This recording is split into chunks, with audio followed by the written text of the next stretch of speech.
ଭଲ ପାଉନି। ମୁଁ ତାଙ୍କ ପାଇଁ ମୁଁ ସମସ୍ତଙ୍କୁ ଭଲ ପାଉଛି। ପ୍ରଥମେ ମୋର ମୁଖ୍ୟ ଭାବେ ସିଏ ପ୍ରତ୍ୟେକ କର୍ମରେ ପ୍ରତ୍ୟେକ ସମୟରେ ମୋର ମାନେ ନିଶ୍ୱାସ କଣିକାରେ ମୋର ଯେଉଁ ଯେତିକି ମୋ ଭିତରେ ଯେଉଁ ମୋ ନିଶ୍ୱାସଟା ଚାଲୁଛି ପ୍ରତ୍ୟେକ ନିଶ୍ୱାସରେ ଠାକୁର ରହିବେ ମୋ ଭିତରେ। ଏତେବେଳେ ଯାଇକି ମୋର ମାନେ ମୋର ସମର୍ପଣଟା ଆସିଯିବ ପ୍ରଭୁଙ୍କ ପ୍ରତି। ଆଉ ଯାହା ଚାହିଁବ ଯେତେବେଳେ ସେଇଆ ତମ ମନ ଭିତରେ କେହି ନା କେହି ତୁମକୁ ଆସିକି ସମ୍ବାଦ ଦେବେ, ଏଇଟା କର ସେଇଟା କର, ଏମିତି କଲେ ଭଲ ହବ। ଆଜି ଯାହା କାମ ପ୍ରତ୍ୟେକ କର୍ମଟା ମୁଁ ଏଇ କିଛି ଦିନ ହେଲା ଦେଖୁଛି, ମାନେ ମୁଁ ଯେ କାମଟା କରୁଛି ଭାବୁଛି ଏଇଟା କରିଦେଲେ ଠିକ ହେଇଯିବ ନା, କିନ୍ତୁ ପୁଣି ତାକୁ ଛାଡ଼ି ଦଉଛି। ଯେବେ ଛାଡ଼ି ଦଉଛି ଯେଠୁ ସେଇଟା ମୋର ଘଟି ଯାଉଛି। ମାନେ ଠାକୁର ସେଇ କଥାଟା ହିଁ କହିଲେ, ଯେତେବେଳେ ତୁ ଯେଟା ଭାବିବୁ ଆସିଯିବ। ତାର ଗୋଟେ ଷ୍ଟେଜ, ସାଧନାର ଷ୍ଟେଜ ବାଇ ଷ୍ଟେଜ ଗୋଟେ ସବୁ ଆସିବ। ସେଇଟାକୁ ଆମକୁ ନାମ ଧ୍ୟାନ ଆଉ ଏଇ ଠାକୁରଙ୍କ ପାଖରେ ବସିଲେ ଏଇ ଯୋଉ ଠାକୁର ଦିବ୍ୟ ଶକ୍ତି ଦଉଛନ୍ତି ଆମକୁ। ଏଠି ଭାବିବାନି ଆମେ ଖାଲି ବସିଛେ, ବିରାଟ ବଡ଼ ମାନେ ବିଶ୍ୱର ବ୍ରହ୍ମାଣ୍ଡର ଯିଏ ମାଲିକ ତାଙ୍କ ସାମ୍ନାରେ ଆମେ ବସିଛେ। ବିଶ୍ୱ ବ୍ରହ୍ମାଣ୍ଡର ମାଲିକ ସବୁ ସେ ଦେଖୁଛନ୍ତି, ସବୁ ଜାଣୁଛନ୍ତି। ତାଙ୍କ ପାଖରେ ଆମେ ବସିଛେ। ଏଇ ଘଣ୍ଟା ଗୋଟେ ଘଣ୍ଟା ଆମେ ଏଇ ଯୋଉ ଯେତିକି ଜଣ ବସିଛେ, ଆମ ପାଖରେ କେହି ନ ଆସନ୍ତୁ, ଆମେ କହି ଚାଲିବା ଠାକୁରଙ୍କ କଥା, କହି ଚାଲିବା ଠାକୁରଙ୍କ ଘରେ ବସି ଚାଲିବା, ତାଙ୍କର ସାନ୍ନିଧ୍ୟ ପାଇବା, ତାଙ୍କ ନାମ କରିବା, ତାଙ୍କର ଗାନ କରିବା, କାହା ପାଖରେ ଟିକେ ଠାକୁରଙ୍କ କଥା କହିଦେବା। ସେତେବେଳେ ଠାକୁର ଆମ ପାଖରେ ବସିବେ। ସବୁ ସମୟରେ ସେ ଆମ କଥା ଶୁଣିବେ। ଏଇ ଯୋଉ ଓଡ଼ିଶା ସତ୍ସଙ୍ଗ ଚାଲିଛି, ଯୋଉ ସ୍ପିଚ ଗୁଡା ଯୋଉ ଦାଦା ମାନେ ଦଉଛନ୍ତି, ସେଗୁଡା କେବେ ବ୍ୟର୍ଥ ନାହିଁ। କେତେ ମଣିଷ ସେଇ ଗୋଟେ ସତ୍ସଙ୍ଗରେ ସେ ବସିକି କେତେ ଜୀବନ ତାଙ୍କର ପରିବର୍ତ୍ତନ ହଉଛି। ମାନେ ଠାକୁର ନିଜେ ଅବସ୍ଥାନ ହୁଅନ୍ତି। ଅଫଲାଇନ ହଉ, ଏଇଟା ହଉଛି ଅଫଲାଇନରେ ବି ଆମେ ଯୋଉ ଗୋଟେ ସପ୍ତାହରେ କିଛି ଆମେ ବସୁଛେ, ଏଇ ପ୍ରଭାବଟା ଆମେ ଡେଲି ସକାଳୁ ଉଠିବା। ପ୍ରଭୁଙ୍କୁ ପ୍ରଥମେ ମୋ ନିଜ କଥା ମୁଁ କହିବି। ମୋ ନିଜ କଥା ଠାକୁର ଜାଣିଛନ୍ତି, ମୁଁ କଣ କରୁଛି କଣ ନାହିଁ, କେତେବେଳେ ପୂଜା କରୁଛି, କେତେବେଳେ ଉଠୁଛି, କଣ କରୁଛି। ପ୍ରଭୁ ନିଜେ ମୋ କଥା ସବୁ ଶୁଣୁଛନ୍ତି, ଜାଣୁଛନ୍ତି। କିନ୍ତୁ ମୁଁ ଯିଏ ଜାଣିନି, ଯିଏ ତା ବିଷୟରେ ଜାଣିନି, ମୁଁ ତାକୁ ଜଣେଇବି। ଟିକେ ଠାକୁରଙ୍କ କଥା କହିବି, ବେଶୀ ନାହିଁ। ଟିକେ କହିବି, ମୋ ସ୍ୱାମୀଙ୍କୁ କହିବି, ମୋ ଘରେ ଆଉ ଯିଏ ମୋ ଶାଶୁ ଶ୍ୱଶୁର, ମୋ ଯିଏ ମୋ ସ୍ୱାମୀଙ୍କୁ, ମୋ ସମସ୍ତଙ୍କୁ, ମୋ ସାଙ୍ଗସାଥି, ମୋର ବାପା ମା ଯିଏ ଜାଣିନି, ଫୋନ କରୁଛି, ମୁଁ ଟିକେ ଠାକୁରଙ୍କ କଥା କହିବି। ସେଇଠି ଠାକୁର ଆବିର୍ଭାବ ହେଇଯିବେ। ସେଇଟା ହେଲା ମାନେ ଡିପିୱାର। ସେଇଟା ଠାକୁର ଚାହାନ୍ତି। ମୁଁ ବସିଛି ବର୍ତ୍ତମାନ, ମୁଁ କାହାରି ନୁହେଁ, ମୁଁ କେବଳ ପ୍ରଭୁଙ୍କର। ମୁଁ ପ୍ରଭୁଙ୍କ କଥା କହୁଛି, ସିଏ ମୋର, ମୁଁ ତାଙ୍କର। ଏଇ ଯେତେ ସମୟ ଆମେ ବସିବା, ସେତିକି ସମୟ ଠାକୁରଙ୍କ କଥା ମନେ ପକେଇବା। ଆଉ ପ୍ରାର୍ଥନା, ଖ୍ରୀଷ୍ଟିଆନ ମାନଙ୍କର ପ୍ରାର୍ଥନାରେ ସେମାନେ ବଡ ବଡ ରୋଗକୁ ଭଲ କରିଦିଅନ୍ତି। ବଡ ବଡ ରୋଗ ଯେତିକି ଜଣ ହେଇଥିବ ଭଲ କରିଦେବେ। ପ୍ରାର୍ଥନା ଗୋଟେ ଏମିତି ଜିନିଷ, ତାର ନିଷ୍ଫଳ ନାହିଁ, ତାର ଫଳ ହିଁ ଫଳ, ବହୁତ ଫଳ। ପ୍ରାର୍ଥନା ଯେ ପ୍ରଭୁଙ୍କ ପାଖରେ ପ୍ରାର୍ଥନା କରିବ। ଏଇ 2 ଦିନ ଆଗରୁ ମୁଁ କହୁଥିଲି, ଏଇ ଯୋଉ ଭାଇ କହୁଥିଲେ, ମୁଁ ଯୋଉ ବସିଥିଲି, ହଠାତ୍ କିନା ସେ ଚାଲି ଆସିଲା ହାଟରୁ, ମୁଁ ଚାହିଁଦେଲି। ମତେ କହିଲେ ପ୍ରାର୍ଥନା କରୁଥିଲ, କିନ୍ତୁ ମୁଁ ଯୋଉ ଆସିଲି ମୋ ଆଡକୁ ଚାହିଁଦେଲ, ତମେ ଜାଣିବ ବୋଲ, କିନ୍ତୁ ପ୍ରାର୍ଥନା ସଫଳ ହୁଏନି। ମୁଁ ଯେତେବେଳେ ପ୍ରାର୍ଥନା କରିବି, ମୋ ପାଖକୁ ଜଣେ ଆସିକି କେହି ଯଦି ନେଇଯିବ କିଛି ଜିନିଷଟା, ମୁଁ ଜାଣିପାରିବିନି ସେଇଟା ମୋର ପ୍ରାର୍ଥନା।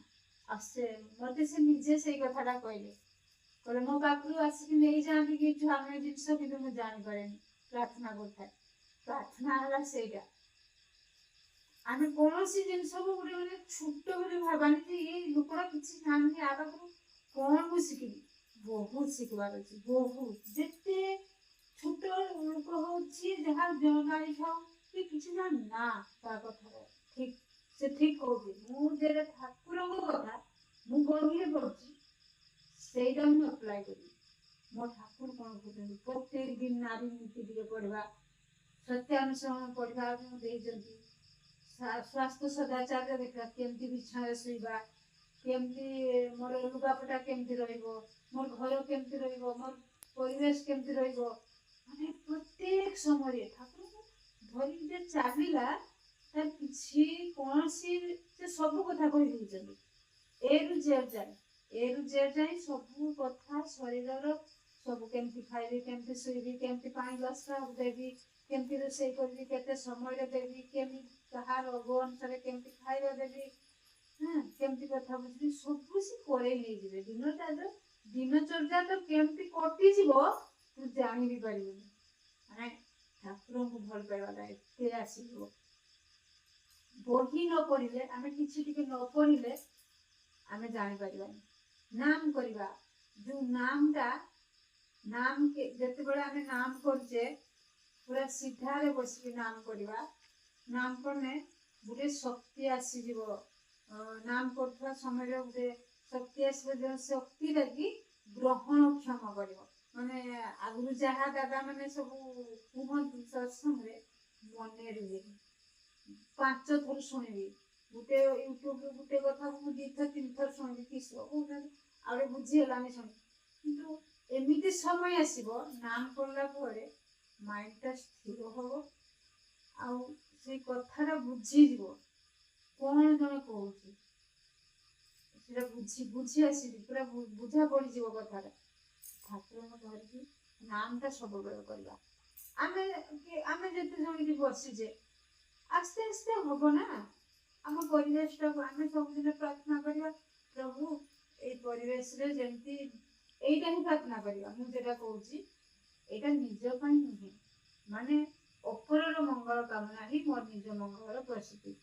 ମାନେ ପ୍ରଭୁକୁ ଯେତେବେଳେ ତୁ ଅନ୍ୟ ପାଇଁ କିଛି କରୁନା, ଏଇ ଯୋଉ ସତ୍ସଙ୍ଗଟା ମୁଁ କରିନି, ମତେ ବହୁତ ଆଗ୍ରହ ଅଛି ସେଇଥିପାଇଁ ଆସିକି ଟିକେ ବସୁ, କି ଠାକୁରଙ୍କୁ ନାମ କରୁ, ଠାକୁରଙ୍କୁ ଟିକେ ଭଲ ପାଉ, ଏଠି ଟିକେ ସାଙ୍ଗ ହବା, ଏଠି ଟିକେ ଗୀତଟା ଗାଇବା, ଦିନ ସାରା କାମ କାମ କାମ। କାହିଁକି ଆମେ ପ୍ରଭୁଙ୍କୁ କେତେବେଳେ ଡାକିଲେ, ପ୍ରଭୁଙ୍କୁ ଡାକିବା ପାଇଁ ସମୟ ତ ସବୁବେଳେ ଅଛି, କିନ୍ତୁ ଏଇ ଯୋଉ ପ୍ରଭୁଙ୍କୁ ଆବାହନ କରିକି ତାଙ୍କ ପାଇଁ ଆମେ ଏଠି ବସିଲେ ଏଇଟା ନିଷ୍ଫଳ ନୁହେଁ। ମୁଁ ବାରମ୍ବାର ସବୁ ସତ୍ସଙ୍ଗରେ ହୁଏ, ଆଉ ଦାଦା ମାନଙ୍କୁ ମୁଁ ଯାହା ଶୁଣେ, ତମେ ତ ଶୁଣୁଛ ଓଡ଼ିଶା ସତ୍ସଙ୍ଗ, ଇଚ୍ଛା ହିଁ ମଙ୍ଗଳ, ତୁମର ଇଚ୍ଛା ହିଁ ମଙ୍ଗଳ।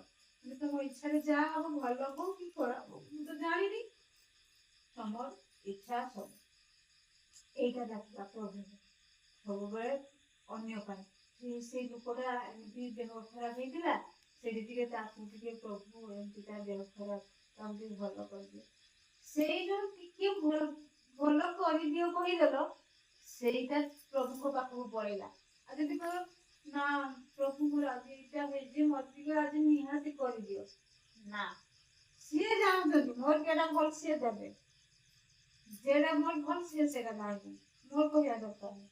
ମୁଁ ସବୁବେଳେ ଅନ୍ୟ ପାଇଁ କରିବି। ଆଉ ଅନ୍ୟ ପାଇଁ ଯିଏ ଡାକେ, ଏଟା କମଜୋରି କଥା ନୁହେଁ। ସହଜରେ ଗୋଟେ ମଣିଷ କେବେ ବି ଅନ୍ୟ ପାଇଁ ଭଲ ଚିନ୍ତା କରିପାରେନି। ମଣିଷ ମାତ୍ରେ ହିଁ ତା ଭିତରେ କପଟତା ଥାଏ। ଯେତେବେଳେ ଆମେ ପ୍ରଭୁଙ୍କୁ ସମ୍ପୂର୍ଣ୍ଣ ସମର୍ପଣ ଆସିଯିବ, ଭଲ ପାଇବାଟା ଆସିବ, ଯେତେ ବଢି ବଢି ଚାଲିବ, ଠାକୁର ପାଖକୁ ଦିନେ ଯାଇକି ଭକ୍ତ କହୁଛି, ଠାକୁରଙ୍କୁ କହୁଛି ପ୍ରଭୁ ମୁଁ ଆପଣ ମତେ ଏତେ ଭଲ ପାଉଛନ୍ତି କି ନାଇଁ ମୁଁ ଜାଣିବି କେରବ, ଆପଣ ମତେ ଭଲ ପାଉଛନ୍ତି କି ନାଇଁ ମୁଁ ଜାଣିବି କେରବ, କହ ଗୀତା କହ ଶୁଣିଛ କୁହ, ତୋ ଆଜ୍ଞାରୁ କହ, ତୁ ଯେତେ କହୁଥିଲୁ। ମାନେ ଠାକୁର କହିଲେ ତତେ ଯେତେ ଲୋକ ଭଲ ପାଇବେ, ତୁ ଜାଣିବୁ ଠାକୁର ତତେ ସେତେ ଭଲ ପାଉଛନ୍ତି। ତ ଭଲ ପାଇବାଟା ସେତେ, ତତେ କେତେ ଲୋକ ଭଲ ପାଉଛନ୍ତି, ସେଇଟା ହେଲା ତୋର ଠାକୁରଙ୍କ ଭଲ ପାଇବା। ଆଉ ତୋର ଭଲ ପାଇବାଟା ତୁ ଯେତେ ବାଣ୍ଟିବୁ ତୋର ସେତେ ବଢିବ। କୌଣସି ମୋର ଭଲ ପାଇବା ବାଣ୍ଟିଲେ ଭଲ ପାଇବା ବଢିବ। ମୁଁ ଯଦି କାହାକୁ ଗାଳି ଦିଏ, ତାର ଅପୋଜିଟ ଟା ମତେ ବି ଗାଳି ଶୁଣିତେ ପଡିବ, ଆଉ ତାର ମନ ଦୁଃଖ ସହିତ ମୋର ବି ମନ ଦୁଃଖ ହଉଛି। କାହିଁକି ନା ମୁଁ ତାକୁ ଦେଇଛି ନା, ମୁଁ ବି ତାକୁ ଦେଇଛି, ସିଏ ବି ମତେ ଦବ। ଆଜି ଦେଇନି କିନ୍ତୁ କାଲି ଦବ। ଯଦି ସିଏ ବି ନ ଦେଇ ଗଲା ମତେ ଆଉ କିଏ ହେଲେ ବି ଦବ। ଏଇଟା ହେଲା। ଆଉ ଏଇ ଅନ୍ୟର ଦୋଷ ଦେଖିବା, ଅନ୍ୟର ଦୋଷ ଦେଖିଲେ ମୋ ଭିତରେ ତ ସେଇଟା ହିଁ ଅଟୋମେଟିକ ଆସିବ।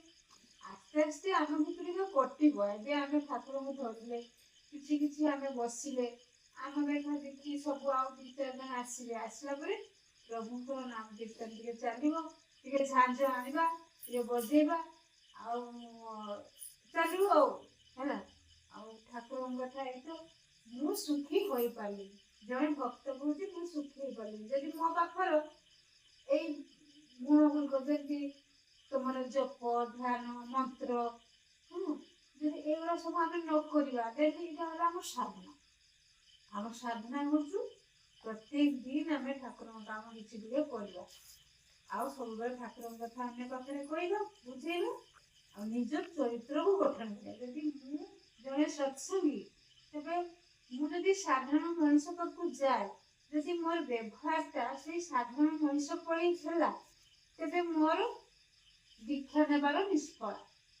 ମୁଁ ଯଦି ଅନ୍ୟ ଠାରୁ କିଛି ଅଲଗା ହୁଏ, ତେବେ ମୋର ଠାକୁର ଖୁସି ହେବେ ଯେ ମୁଁ ଜଣେ ସଦ୍ଗୁରୁଙ୍କର ଦୀକ୍ଷା ପ୍ରାପ୍ତ ହେଇଛି, ଆଉ ସଦ୍ଗୁରୁଙ୍କୁ ମୁଁ ଧରିକି ମୋ ବାଟରେ ମୁଁ ଚାଲୁଛି, ଆଉ ମୋ ବାଟରେ ଯେତେ ଜଣ ବି ଆସିବେ ମୁଁ ବି ସେଭଳିଆ ତାଙ୍କୁ ସେବା ଦେବି।